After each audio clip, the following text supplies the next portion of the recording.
Shalom saudaraku yang kekasih di dalam Tuhan. Selamat pagi. Selamat bergabung kembali bersama saya Brother Tony di renungan saat teduh dan doa pagi hari ini. Mari kita sama-sama berdoa dulu. Tuhan, tolong kami, mampukan kami untuk mengerti jalan-Mu, mengerti kehendak-Mu. Kiranya Roh Kudus-Mu tetap memimpin kami untuk masuk ke dalam seluruh kebenaran firman-Mu. Di dalam nama Yesus kami berdoa. Amin. Saudara, ini pembahasan yang seri ketiga tentang tema ini, yaitu bagaimana cara Tuhan menolong masalah kita. Jadi memang rencana saya dari seri yang pertama, kedua, ketiga ini kita membahas lebih dahulu konsep yang benar menurut Alkitab untuk kita mengerti bagaimana cara Tuhan menolong kita. Sebab mengapa kita harus membangun konsep ini yang menurut Alkitab? Karena kita masing-masing sudah terlebih dahulu mempunyai konsep sendiri. Kira-kira Tuhan akan menolong kita dengan cara apa? Seringkali kita memaksakan keinginan kita berdasarkan pertimbangan kita, cara berpikir kita, yang sebenarnya pola pikir kita, konsep hidup kita, nilai hidup kita sebelumnya itu sudah sangat dikuasai oleh dunia ini. Jadi mari kita kembali lagi minta pimpinan Roh Kudus untuk memimpin kita memperbaharui konsep-konsep hidup kita yang salah, yang tidak sesuai dengan kehendak Tuhan. Di seri yang kedua kita sudah membahas ayat ini, 1 Timotius 6 ayat 9-10, bahwa dikatakan yang ingin kaya itu terjatuh ke dalam pencobaan. Dia menjatuhkan diri ke dalam pencobaan, sebenarnya begitu. Kira-kira secara sederhana, karena mereka ingin kaya, maka tanpa sadar kita menjatuhkan diri kita ke dalam percobaan, ke dalam jerat, dan ke dalam berbagai macam nafsu. Kita yang menjatuhkan diri sebenarnya, karena kita ingin mendapatkan apa yang kita inginkan. Lalu di sini katakan karena akar segala kejahatan ialah cinta uang. Dengan memburu uanglah. Jadi perhatikan, memburu uanglah beberapa orang telah menyimpang dari iman dan menyiksa dirinya dengan berbagai macam duka. Jadi sebenarnya akar masalah hidup kita itu berasal dari mana? Di pertemuan di seri yang kedua saya katakan sebenarnya dimulai dari hal konsep pemikiran yang wajar. Saat kita merasa itu wajar, maka tanpa sadar kita sebenarnya sudah secara perlahan tapi pasti saudara terjerat, masuk di dalam perangkap dosa, perangkap iblis. Dan yang kedua adalah akar masalah kita, yaitu menjadikan uang sebagai andalan memperoleh apa yang kita butuhkan. Dimulai dengan suatu pemikiran wajar. Wajar saya ingin memiliki ini, memiliki itu, memiliki ini, dan sebagainya. Kemudian kita berusaha mengumpulkan uang, membeli. Setelah punya uang dan membeli, setelah itu muncul lagi keinginan yang lain. Dan setelah muncul keinginan lain, maka kita akan berusaha lagi meraihnya. Dan terus sampai akhirnya tanpa sadar kita menjatuhkan diri kita ke dalam perangkap dosa, perangkap dunia ini. Ya, akhirnya tubuh dan pikiran kita mulai sibuk, tenggelam dengan kesibukan, dan akhirnya juga letih. Pola makan kita, pola istirahat kita mulai tidak beraturan dan mempengaruhi kesehatan kita, dan emosi perasaan kita juga mulai lemah. Saudara, menyimpang dari iman. Apa yang dimaksud dengan menyimpang dari iman? Ya berarti kita menyimpang dari jalannya Allah. Karena iman arti sebenarnya adalah mempercayakan diri kepada Dia yang kita percayai. Kalau saudara berkata saya beriman kepada Tuhan, berarti saudara mempercayakan diri saudara kepada Tuhan, mengikatkan hidup kita dengan Tuhan. Menyimpang dari iman berarti kita menyimpang dari jam-jam persekutuan yang intim dengan Tuhan. Tanpa sadar kita menyiksa diri kita dengan berbagai macam duka. Tetapi engkau manusia Allah, jauhilah semuanya itu. Jauhilah. Kalau tadi ingin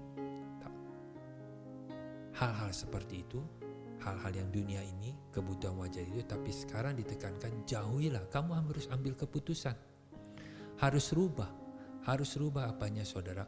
rubah pola pikirmu. Kamu harus mulai, kita harus mulai menanamkan di pikiran kita bahwa hidup kita ada di dalam Tuhan. Dan perasaan kita harus tidak boleh menyimpang dari jam-jam persekutuan dengan Tuhan. Seperti berdoa, bersaat teduh, dengar khotbah di YouTube, dengar khotbah pendeta saudara, ikutin terus pengajaran bimbingan pendeta saudara, gembala sidang saudara. Terus saudara terus ikutin karena dia ingin membuat iman saudara semakin bertumbuh.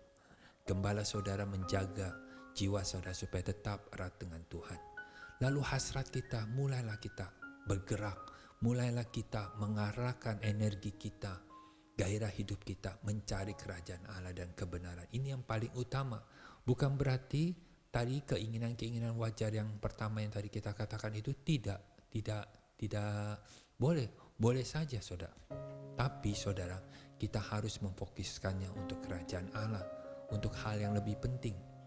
Di dalam Yakobus 4:13-15 ini dikatakan, jadi sekarang hai kamu yang berkata hari ini atau besok kami berangkat ke kota Anu dan di sana kami akan tinggal setahun dan berdagang serta mendapat untung.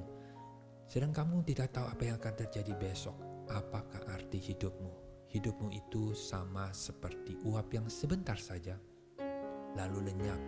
Sebenarnya kamu harus berkata, jika Tuhan menghendakinya, kami akan hidup dan berbuat ini dan itu.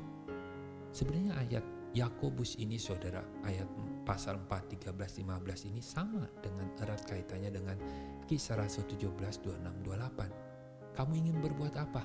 Rencana apa? Kepengen berbuat apa? Ingin memiliki apa?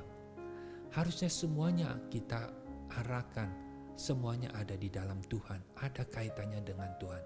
Kita bergerak, kita tetap bekerja, kita tetap berusaha, berbisnis, semuanya, tapi semuanya ada di dalam Tuhan, di dalam pimpinan Tuhan. Kamu tidak tahu akan hari esok, apa yang akan terjadi hari esok. Ya saudara, hari esok kita punya kekhawatiran sendiri. Kita khawatir masa depan kita, anak kita, pernikahan kita, sakit kita yang tidak kunjung sembuh, itu kita khawatirkan. Tapi itu adalah hari esok. Hari besok punya kekhawatirannya sendiri, kesusahannya sendiri. Apakah arti hidupmu? Yesus pernah berkata di Matius pasal 16 ayat 26 dikatakan, apa gunanya seorang memperoleh seluruh dunia tapi kehilangan nyawanya? Hidupmu, nyawamu sama artinya, dan itu sangat berharga. Apa artinya kalau kamu memperoleh semuanya? Maka Yesus menekankan hari besok mempunyai kesusahannya sendiri. Apakah kalau kita sudah ikut Tuhan, hidup kita terus tidak ada masalah? Tentu pasti ada masalah. Tapi bedanya adalah bagi orang yang dalam konsep hidupnya, di pikirannya ditanamkan ingin ada di dalam Allah, ingin ada di dalam Allah yaitu mencari mengenal Allah dan bertekad hidup menurut kehendak Allah, yaitu mengasihi Allah, maka orang ini akan ada di dalam perlindungan Allah. Dikatakan, maka di dalam segala kesulitan Allah turut mendatangkan kebaikan kepada mereka. Di dalam segala sesuatu termasuk kesulitan hidup kita. Itu Roma 8 ayat 28. Ditetapkan untuk orang yang mengasihi Allah, ingin mencari Allah. Apakah kita ingin Tuhan menolong kita? Tentu kita ingin Tuhan menolong kita. Lalu pilihan kita mau ada di mana? Saudara, kalau hidup kita menurut kehendak diri sendiri, pasti ada masalah, selalu ada masalah. Menurut kehendak Allah juga pasti ada masalah. Tapi pilihan kita mau ada di dalam yang mana? Di dalam kehendak diri kita sendiri atau di dalam menurut kehendak Allah? Kita hidup, kita bergerak di dalam menurut kehendak Allah. Tetap ada masalah. Perhatikan, yang terakhir saya ingin katakan kepada saudara, saat setelah kita dengan sepenuh hati dan segenap ketulisan mencari Tuhan dalam kesulitan kita, namun nampak seolah-olah Tuhan tidak ingin kita temukan atau Tuhan tidak segera menolong kita, maka yang perlu kita ingat dan percaya bahwa Tuhan sudah menemukan terlebih dahulu kesungguhan hati kita. Jika di kesulitan yang sekarang nampak Tuhan tidak menolong, tetaplah percaya Tuhan sedang mempersiapkan kita bertambah dewasa dalam iman, untuk siap menghadapi kesulitan hidup berikutnya. Ingat saudara bahwa hidup itu seperti uap, seperti yang tadi dikatakan di dalam Yakobus 4 ayat 13-15. Hidupmu itu sama seperti uap yang sebentar saja yang kelihatan lalu lenyap.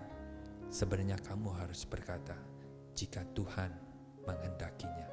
Saudara, di renungan saat teduh berikutnya, kita sudah mulai masuk memahami lebih detail bagaimana cara Tuhan melindungi hidup kita. Bagaimana orang yang hidup di dalam Tuhan, Tuhan memelihara dia. Dan selanjutnya saya akan mengangkat tema bagaimana memahami cara Tuhan melindungi Daud. Kiranya Tuhan memberkati saudara. Kiranya Tuhan menguatkan iman saudara. Di dalam segala kesulitan saudara harus tetap yakin dan percaya bahwa saudara sudah menemukan Tuhan dan Tuhan sudah menemukan saudara.